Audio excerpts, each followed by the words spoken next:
In this episode of Biblical Unlocks, we will go through a chapter of the Bible and make it make sense in your life today. Studies routinely show that reading your Bible regularly significantly lowers symptoms of depression, anxiety, and anger, whilst also increasing forgiveness, compassion, and a sense of purpose. So if you enjoy episodes like this, please consider following and rating the show. It's free, helps me out a lot, and you can always change your mind later. Enjoy the show.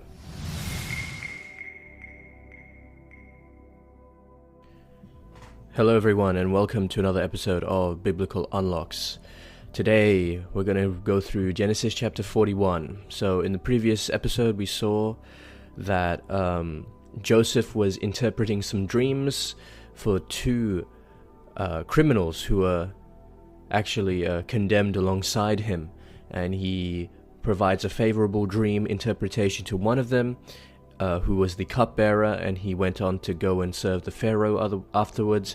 And the bread maker, or the baker, he gave a poorer interpretation because he only asked for Joseph's interpretation after he saw that his friend's interpretation was good, and he was hanged. So it's very similar to the two thieves on the cross next to Jesus, and how Jesus says one will come with him in paradise whilst the other mocks him.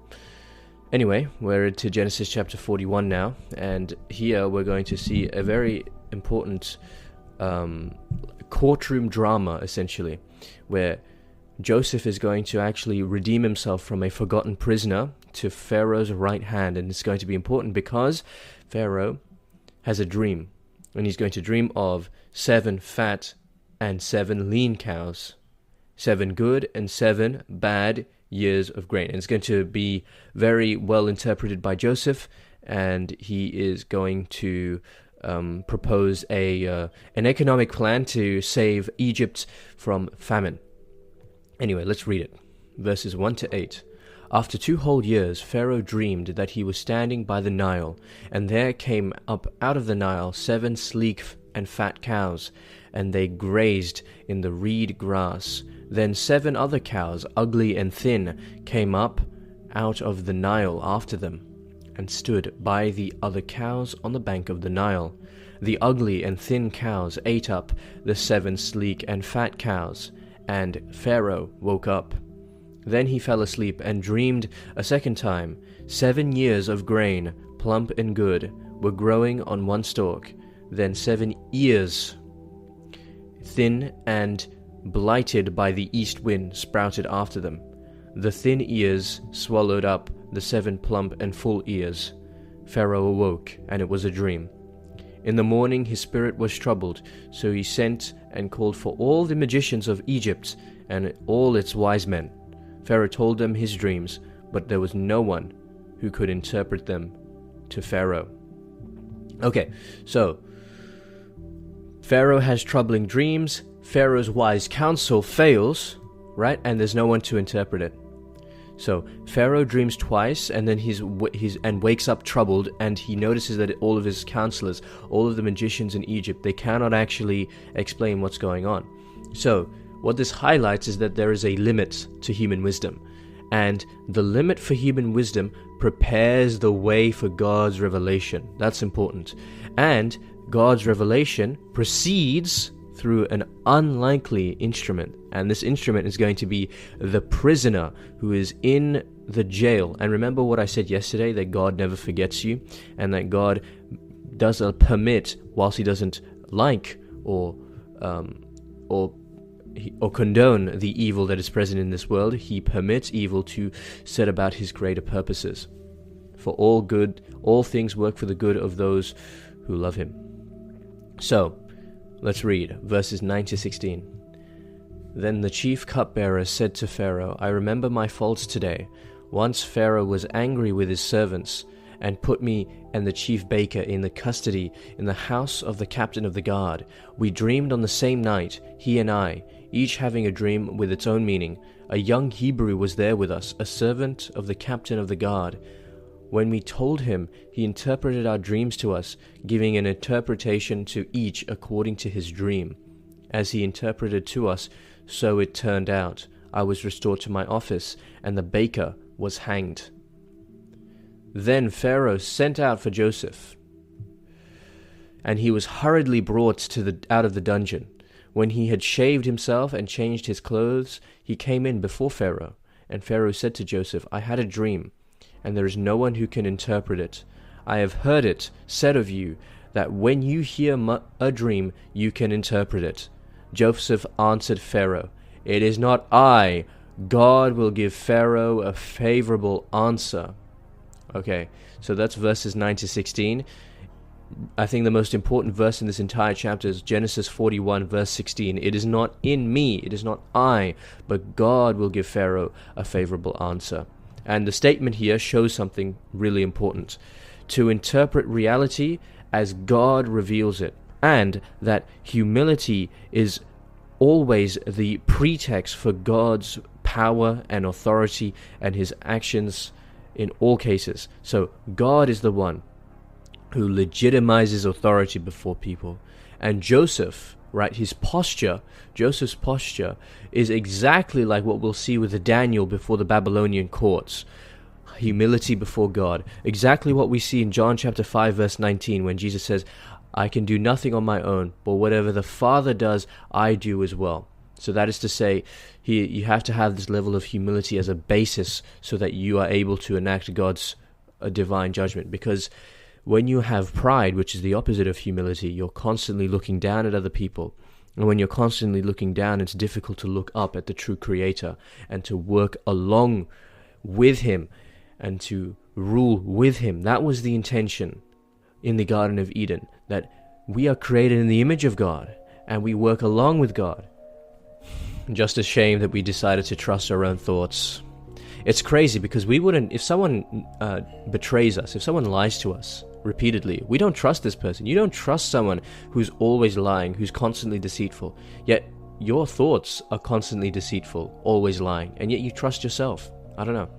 It just seems odd. Anyway, then Pharaoh said to Joseph, In my dream I was standing on the banks of the Nile, and 7 cows, fat and sleek, came up out of the Nile and fed in the reed grass. Then 7 other cows came up after them, poor, very ugly and thin. Never had I seen such ugly ones in all the land of Egypt. The thin and ugly cows ate up the first 7 fat cows, but when they had eaten them, no one would have known that they had done so, for they were still as ugly as before. Then I awoke. I fell asleep a second time, and I saw in my dream 7 ears of grain, full and good, growing on one stalk, and 7 ears withered, thin, and blighted by the east wind, sprouting after them. And then thin ears swallowed up the 7 good ears.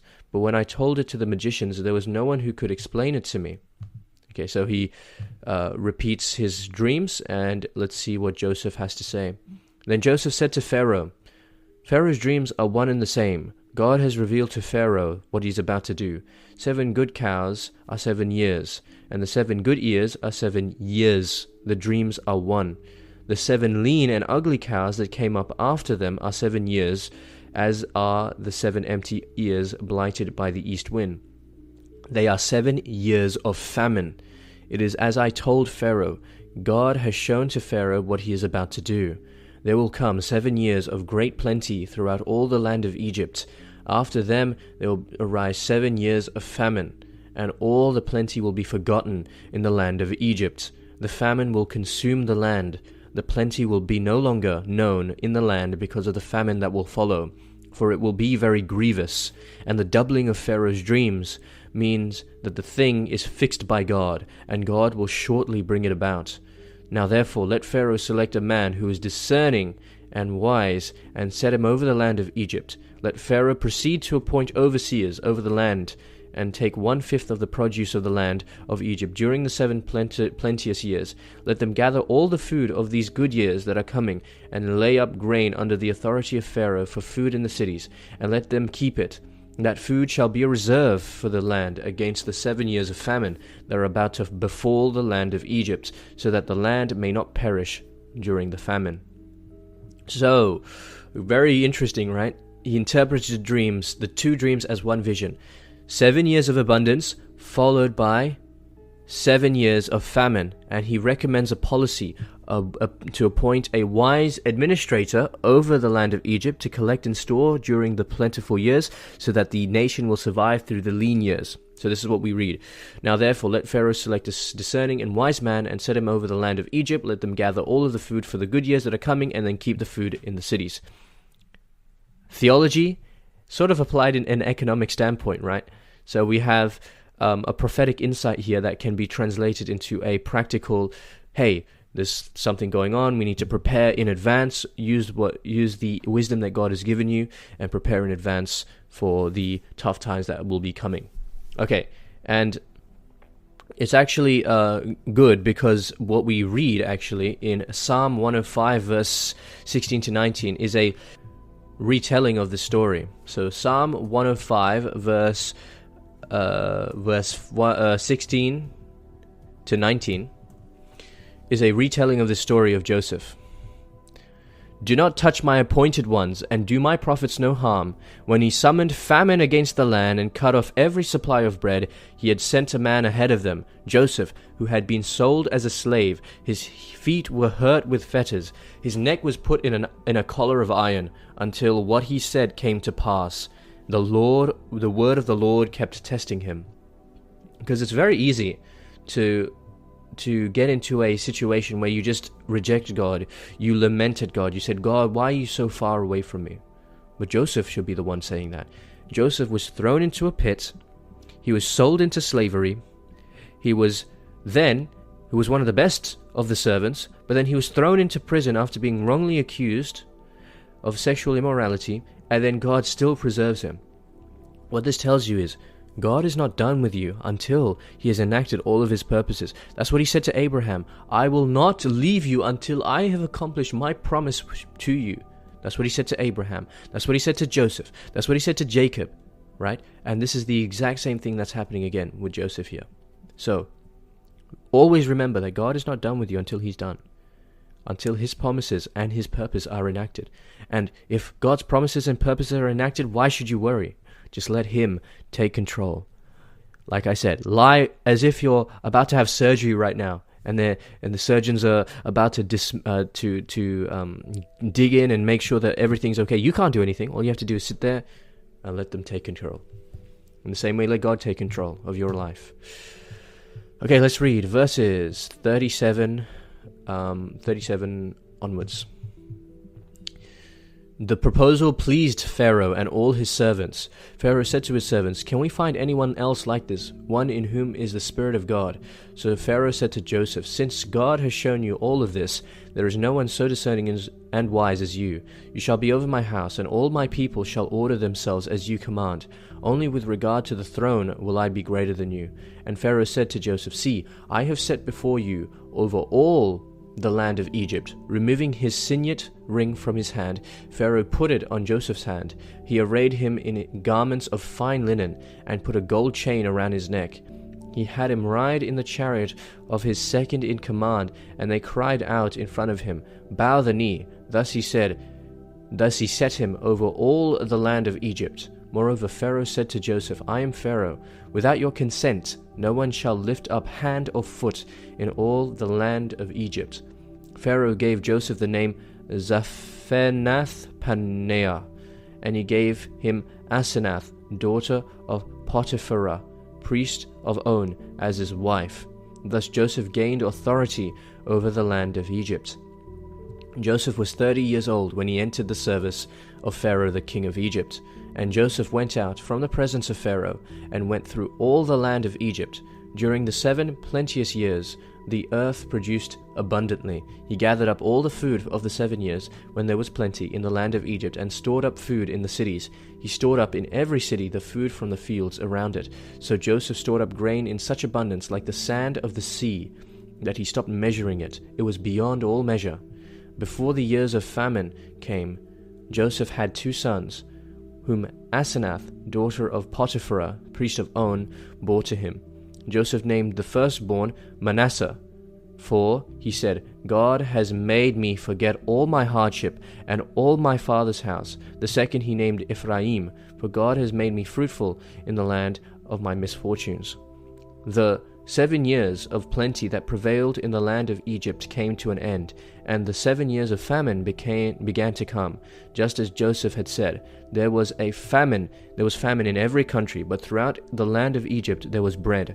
When all the land of Egypt was famished, the people cried to Pharaoh for bread. Pharaoh said to all of the Egyptians, "Go to Joseph. What he says to you, do." And since the famine had spread over all the land, Joseph opened all the storehouses and sold to the Egyptians, for the famine was severe in the land of Egypt. Moreover, all the world came to Joseph in Egypt to buy grain, because the famine became severe throughout the world. Okay, so really interesting here, right? Joseph named his firstborn son Manasseh. You know what Manasseh means? Manasseh means forget. I've forgotten. That is to say that what man has intended for evil, God has intended for good. His brothers sold him into slavery.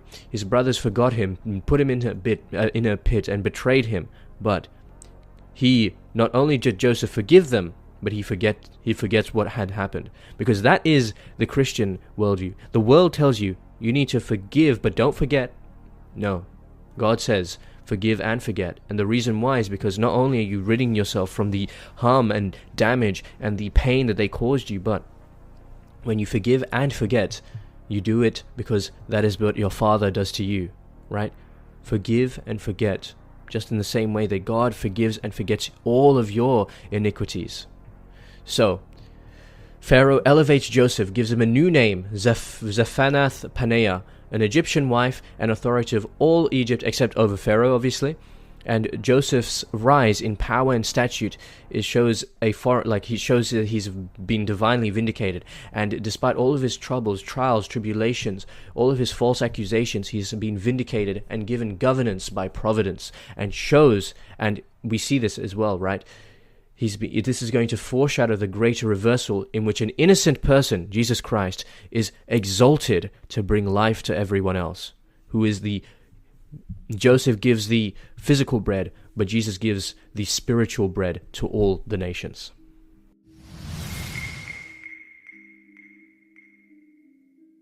So that's it for this episode of Biblical Unlocks. This show is designed to help you keep up your habit of reading the Bible, understanding the Bible, and applying it in your daily life. I upload daily, so if you don't want to miss tomorrow's episode, feel free to rate the show and follow. Otherwise, just have a blessed day. And always remember, if you're not in your word, you're in your feelings. Godspeed.